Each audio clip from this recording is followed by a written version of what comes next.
আপনারা দেখছেন তোমার নেশায় আসক্ত। এটি হচ্ছে গল্পের পর্ব ৫। আরিশ আর সানা বাড়ি পৌঁছে যেতেই সানা যখন ওর নিজের রুমের দিকে যাচ্ছিল তখন আরিশ সানাকে ডাকলো। সানা বলল, ভাইয়া কিছু বলবি? আরিশ বলল, আজকে তোর ফ্রেন্ডের গায়ে হলুদ, তো তুই তো একটু পরেই যাবি, তাই এই প্যাকেটটা তোর ফ্রেন্ডকে দিয়ে দিস। সানা বলল, কিন্তু ভাইয়া তুই এটা কখন কিনলি আর আমাকে তো বলিসনি? আরিশ বলল, আরে রিং কিনতে গিয়ে মনে পড়ে গেল যে তুই আজকে গায়ে হলুদে যাচ্ছিস, তাই খালি হাতে যাওয়া যায় না, যেই কারণে এই শাড়িটা নিলাম, আর আমার বেশ পছন্দ হলো শাড়িটা। সানা বলল, ওকে ভাইয়া। আর ভাবির জন্য? চোখ মেরে এই কথাটি বলল সানা। তোর ভাবি অনেক স্পেশাল, তাই স্পেশাল কিছুই করব। সানা বলল, ভাবির সাথে আলাপ করাবি কবে? আরিশ বলল, পরশুদিন তো বাড়িতে নিয়ে আসবো, তখনই দেখতে পাবি। সানা বলল, কিন্তু পরশু তো আরুর বিয়ে, তাহলে আমি তো বাড়িতে থাকবো না। আরিশ বলল, সারপ্রাইজ দিব। সানা বলল, okay, waiting for you surprise. Arish বলল, রহিম চাচাকে বলিস তোকে ঠিক পৌঁছে দেবে টাইমে। সানা বলল, না চিন্তা করিস না, আব্বু মা সকলেই যাবে। তোকেও ইনভাইট করেছিল, কিন্তু আমি তোকে যাওয়ার জন্য বলিনি। তার কারণ এমনিতে তোকে বললে তুই যেতিস না, বেকার বলে আমার মুখ নষ্ট। এই বলে সানা শাড়ির প্যাকেটটা হাতে ধরে ঘরের মধ্যে চলে গেল।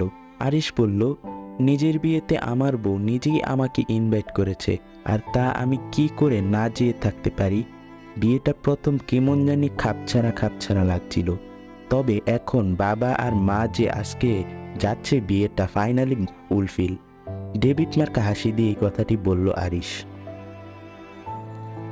আরও অনেকবার আহানকে কল করার চেষ্টা করছে, বারবার কল নট রিচেবল বলছে। এমনিতেই সকাল থেকে মন খারাপ, তার উপরে আহান আসবে না বলেছে। এই ঘটনাটা আরুকে আরো বেশি কষ্ট দিচ্ছে।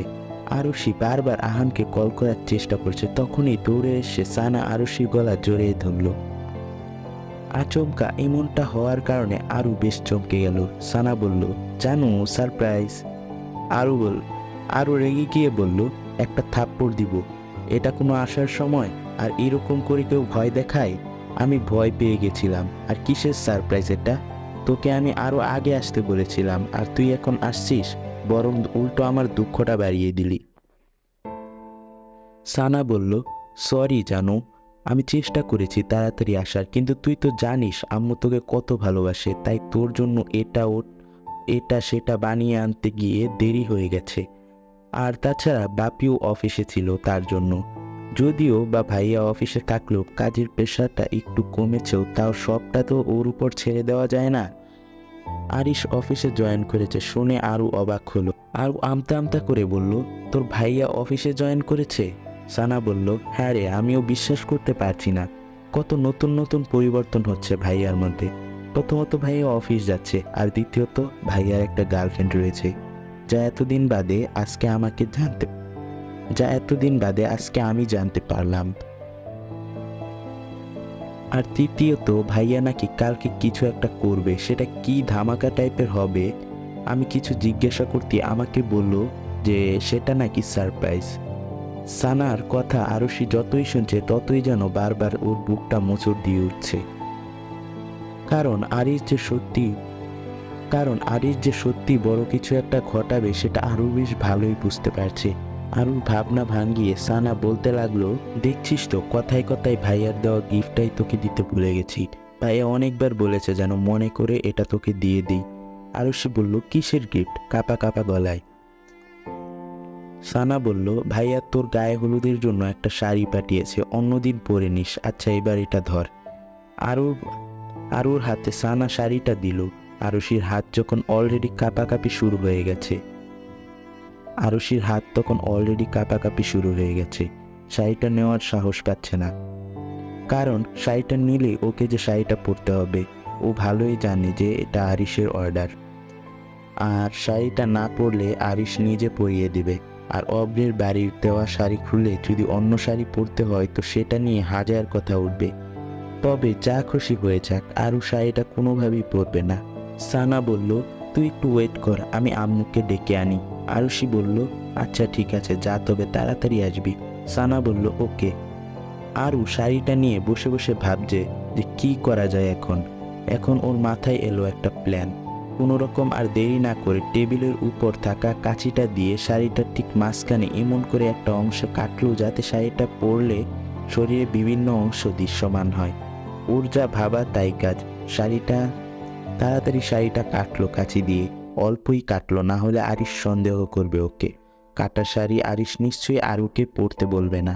তখনই আরিশের কাছে একটা কল এলো। আরিশের থেকে কল আসবে আরু সেটা জানতো, কিন্তু তা যে তৎক্ষণাৎ আসবে সেটা ও আন্দাজ করতে পারেনি। তবু অনেকটা সাহস নিয়ে ফোনটা ধরলো। আরিশ বলল, শাড়িটা পরেছ আরু পাখি? আরুষি বলল কিন্তু কিন্তু করে, আসলে আসলে হয়েছে কি, শাড়িটা না মাঝখানে কাটা আছে, তাই ওটা কোনোভাবেই পরা যাবে না। আরিশ ভ্রু কুঁচকে বলল, ও রিয়েলি? তা আমি যখন কিনে আনলাম তখন তো ছিল না। আরুষি বলল, আপনি বিশ্বাস করছেন না কেন? শাড়িটি পরা যাবে না।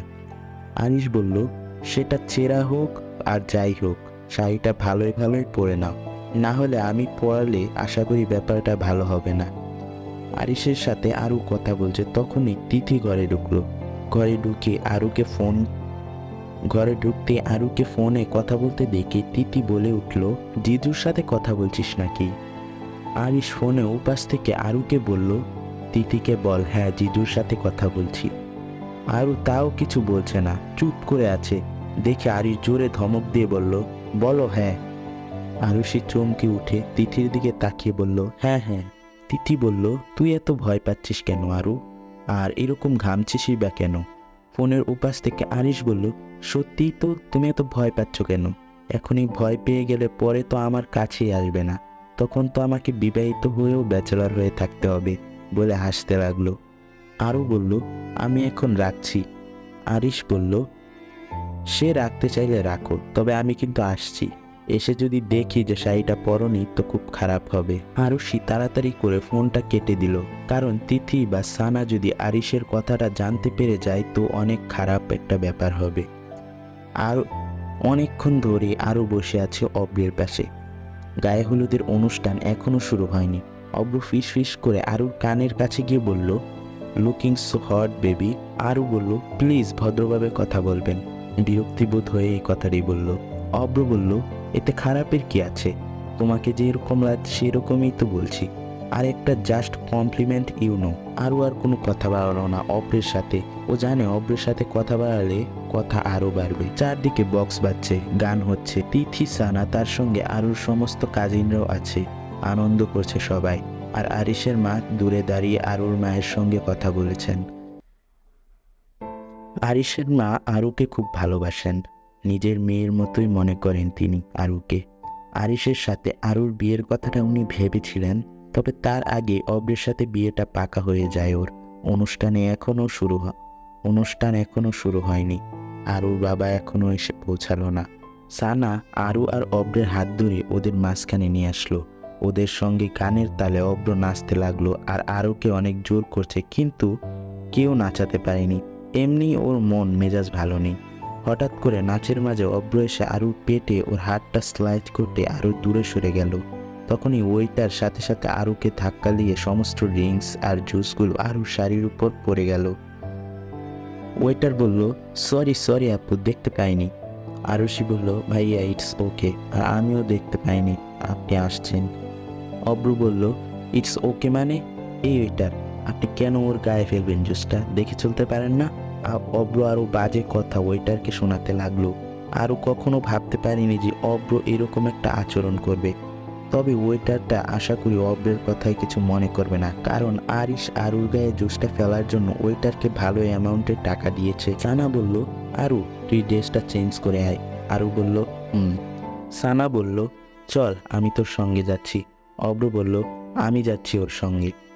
আর অব্রের উপর রাগ রয়েছে ওর সাথে এমন খারাপ ব্যবহার করার কারণে।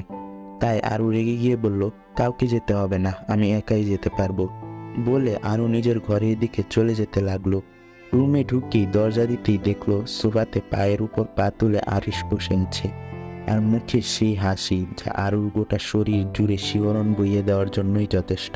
আরিশকে দেখে দরজা খুলে পালাতে গেলি আরিশ খপ করে আরু হাত ধরে কোলে তুলে নিয়ে রুমের মাঝে দাঁড় করিয়ে দিল। আরুকে কিছু একটা বলার সুযোগ না দিয়ে একটানে গা থেকে শাড়ি খুলে দিল। আরুর ভয়ে এখন কাঁপছে, কি করবে ও এখন। আরিশ আরুর উন্মুক্ত কোমরটা ধরে ওর সাথে আরুকে মিশিয়ে নিল। আরুর মুখে থুতনিতে আরিশ বলতে লাগলো, লজ্জা লাগছে এবার? খুব লজ্জা? আরু থরথর করে কাঁপছে। কিছু বলবে তার আগেই আরিশ ওর ঠোঁটে একটা কামড় বসালো। কামড় বসাতেই আরু আরিশকে ধাক্কা মেরে দূরে সরিয়ে দিল। তো এই ছিল এই গল্পের পর্ব 5। পরবর্তী পর্ব দেখার জন্য চ্যানেলে চোখ রাখবেন। তো সকলে ভালো থাকবেন, ধন্যবাদ।